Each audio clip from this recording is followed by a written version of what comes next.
The Whisper in Palermo, 700 words. The chandeliers of Teatro Massimo shimmered like constellations above the masked crowd, each crystal refracting gold and shadow. Elena D'Angelo adjusted the silk ribbon of her mask, forcing her breath steady as she moved through the press of glittering gowns and tuxedos. To anyone watching, she was just another interpreter hired for the evening, fluent, poised, unremarkable. In truth, her earpiece buzzed with coded whispers from a surveillance van parked outside the opera house. The task force had traced a trafficking network across Italy's art scene, collectors, restorers, and sponsors all hiding behind philanthropy.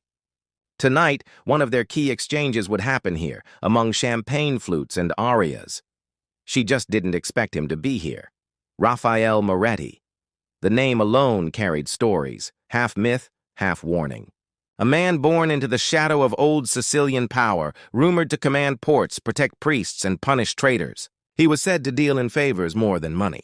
She'd studied his face on briefing files, yet those grayscale photos hadn't captured the quiet gravity he carried now, standing beneath the frescoed ceiling in a charcoal mask. Elena forced herself to focus. Across the ballroom, two supposed art investors, both on her watch list, exchanged a golden envelope. Her pulse quickened. That envelope contained the names of the next acquisitions. She needed to intercept it before it vanished again. As she drifted closer, one of the men turned, a predator's smile forming as he caught her watching. "You seem out of place, Bella," he said in accented English, stepping too close. His cologne was sharp, the kind meant to disguise sweat and sin. "You're not with the press, are you?" Elena's mind raced. Her cover couldn't break now.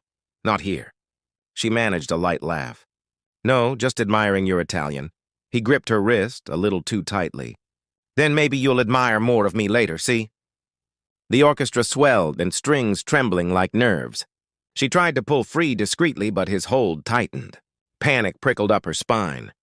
Her gaze darted across the room and found Raphael Moretti watching. Something in his expression changed when he saw her struggling. A flicker, brief but unmistakable. Her voice trembled. "Salvami," she whispered. "Save me," the plea barely audible, spoken in the old Sicilian tongue that few outside the island still knew. But Raphael heard. He set down his glass, murmured something to his aide, and crossed the room with the calm precision of a man who had ended wars with words. "Is there a problem?" His voice was low, measured, the kind that made others listen even before they understood why.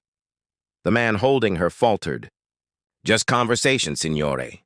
Raphael's eyes, dark and sharp, slid to the man's hand still gripping her wrist. "Then let's end it," he said softly. The silence that followed was heavier than shouting. The man released her instantly, muttering apologies as he retreated. Raphael turned to Elena. "You speak Sicilian well," he said, studying her face. "But you don't sound like a local." "I learned from someone who believed words could save lives," she answered quietly.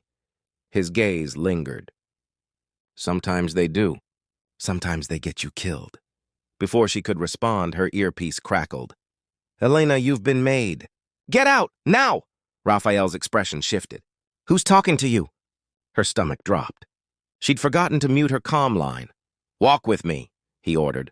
"You're not safe here." As they stepped into the marble corridor beyond the ballroom, Elena's instincts screamed to run. Yet something in Raphael's voice, that unshakable calm, made her hesitate. He stopped beside a tall window overlooking the moonlit piazza. "Tell me who you're working for," he said. "I can't," she breathed. "Then I can't guarantee you'll walk out of here alive." Their eyes met, hunter and hunted, uncertain who was which. "I whispered for help," she said softly. "You answered." "What happens next depends on whether you still mean it."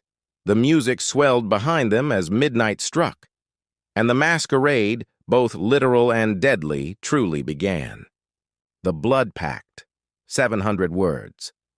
When Elena woke, the scent of salt and cedar wood filled her senses. For a moment she thought she was still dreaming, until her vision cleared and she saw the wide glass windows opening onto the endless blue of the Tyrrhenian Sea. Her wrists were free, her shoes neatly placed beside the bed, but her phone, her earpiece, her identification, all gone. She sat up quickly, her heartbeat spiking. "Where am I?" she murmured, scanning the room. "The safest place you could be right now," came a voice from the doorway. Raphael Moretti stood there in an open-collared shirt, sleeves rolled to his forearms. The night's formality had been replaced by something far more dangerous, unguarded honesty. Behind him, a storm of sea light flooded the corridor, silvering his silhouette. Elena rose to her feet, keeping the heavy quilt clutched like armor. "You had no right?" "I had every right," he interrupted evenly.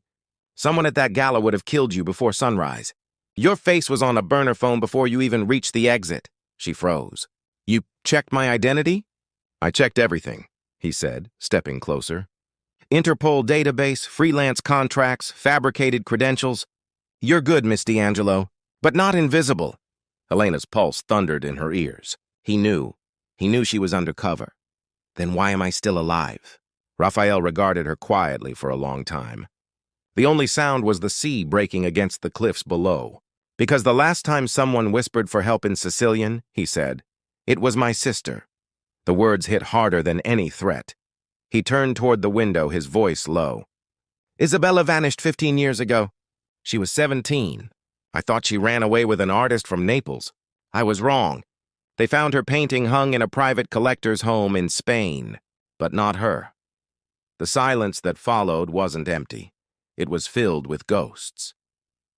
Elena swallowed, her anger softening into something else. "The same ring I'm investigating. They use restoration shipments as cover. Paintings, sculptures, crates. Each one hides a woman. Each one disappears." Raphael nodded. "And you think the men I deal with are behind it?" "I know they are. But not all of them," she said, meeting his eyes. "Some names connect to foreign buyers, and to one syndicate in particular, the Bartoli Group. You know them, don't you?" His jaw tightened. "I know they operate where police can't, and where men like me choose not to." Elena hesitated. "Then help me stop them." He looked at her like she'd suggested cutting out his own heart. "You want the mafia to clean up the mafia? I want justice." "You want closure," she said softly. Maybe that's enough common ground. For a moment, neither spoke. The wind howled through the balcony doors, scattering papers from a nearby desk. Among them, she saw maps, surveillance photos, coded receipts. He'd been investigating something, maybe the same people she was after. "You've been tracking them too," she realized. Raphael didn't deny it. "My people found warehouses in Naples and Marseille used for private auctions. But every time we got close, someone tipped them off." Elena reached for the papers, scanning them quickly. "Here, these shipment dates. They match the ones in my files." Her hands trembled as she overlaid mental patterns, connecting ports, galleries, and sponsors. "They're moving again, soon." Raphael poured 2 glasses of red wine and handed her one. "Drink. You'll think clearer." "I don't drink on missions." "Then drink because you're no longer on one," he said. "You're in my house now, and that means you're in my protection." His tone was final, but not cruel. Elena took a tentative sip. The taste was heavy, dark, alive. "Protection," she murmured. "That what you call this? You've locked me in a palace I can't leave." "You'd prefer a coffin by sunrise?" he countered. "Someone inside your task force betrayed you. That's how your cover was blown. They used you to draw out my enemies, or my friends. I haven't decided which yet." Her fingers tightened around the glass. "You're lying."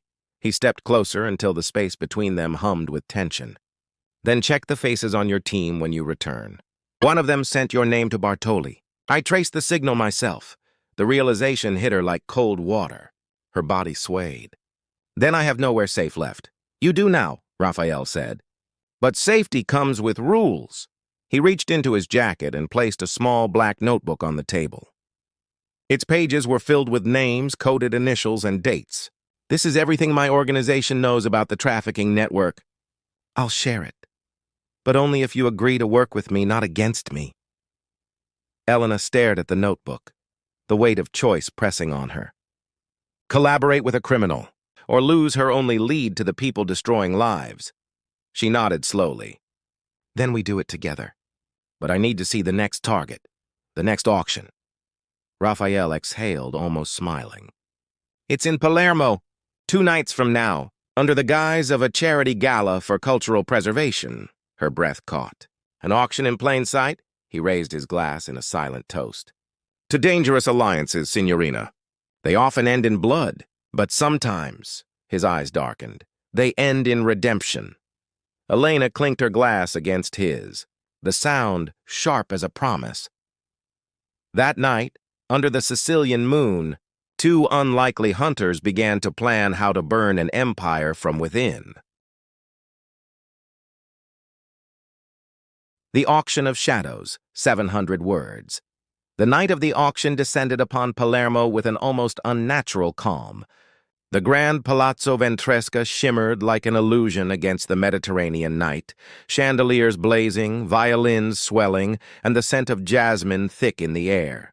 No one looking at the glittering facade would ever guess that beneath its marble floors, human lives were being priced like rare artifacts. Elena adjusted her velvet mask in the limousine mirror. Her hair was pinned into an elegant knot, the kind that hid an earpiece under a sapphire pin.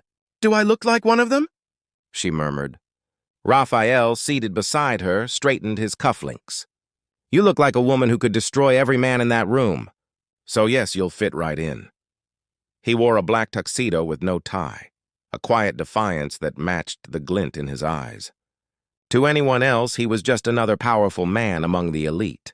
But Elena could feel the tension radiating from him. His calm was a mask over a storm. They stepped out of the car and into a world of decadence. Laughter sparkled like glass. Champagne shimmered in crystal flutes. Everywhere Elena looked, she saw wealth, and beneath it, decay. Raphael leaned close as they walked. "Remember, our goal is not to start a war. We find the captives, locate the servers with the auction data, and get out. And Bartoli?" His jaw tightened. "If I see him, I end it." The entrance hall opened into a grand atrium where masked guests mingled beneath painted ceilings. On the stage at the far end, veiled artwork stood ready for display. But Elena knew the real auction, the one that traded in people, was happening below, accessible only to preferred patrons. A tall man in a white suit approached, smiling like a predator. "Signor Moretti," he greeted, his accent smooth and venomous. "We were told you'd retired from the game, yet here you are." "Some games," Raphael replied, "are worth returning to." Elena watched the exchange, feeling the weight of recognition pass between them. This was Matteo Bartoli, the man whose syndicate had kidnapped dozens of women under the guise of art trade. The man who once supplied stolen sculptures and now trafficked something far more grotesque. Bartoli's eyes shifted to Elena. "And who might this be?" Raphael's hand brushed her back, subtle but possessive. "An investor, one who prefers discretion." Bartoli's smirk deepened. "Ah, a woman of mystery. My favorite kind." He gestured for them to follow as he led a select few through a hidden archway guarded by men in dark suits. The air grew cooler as they descended a winding staircase into the catacombs beneath the palace. There, the illusion of elegance shattered. Rows of glass cells lined the walls, each one housing a terrified woman, dancers, painters, designers, their faces pale and eyes hollow. Small plaques bore fake names and bidding numbers. Elena's stomach twisted. "My God," she whispered, voice trembling. Bartoli raised a glass. "To beauty reborn," he toasted, oblivious to her horror. "To the art that breathes." Raphael's hand brushed her wrist, a silent warning to stay composed. He leaned closer, whispering, "Server room, north corridor, third door." She nodded faintly, stepping back as Bartoli continued boasting to guests. When his attention turned, she slipped into the shadows, her gown whispering across the cold stone floor. The north corridor was dimly lit, lined with crates marked as cultural donations. Inside one, she caught a glimpse of chains and discarded passports. Her breath caught, fury simmering. She reached the door Raphael mentioned, locked, but she'd been trained for this. 2 minutes later, the server room hummed to life before her. Monitors displayed names, prices, and live feeds from multiple rooms, each woman listed as a piece. Her fingers flew across the keyboard, transferring data to a hidden drive. "Come on, come on!" A voice behind her froze her blood. "You shouldn't have come here, Miss D'Angelo." She turned slowly. Bartoli stood in the doorway, pistol raised. Interpol agent pretending to be an art buyer. Clever, but not clever enough. Before she could respond, a gunshot cracked through the air, but not from Bartoli's weapon. He stumbled forward, clutching his shoulder. Behind him, Raphael stood with smoke curling from his silencer. "I told you, Matteo," he said coldly. "You should have stayed out of Sicily," Bartoli sneered, blood staining his sleeve. "You think this ends with me?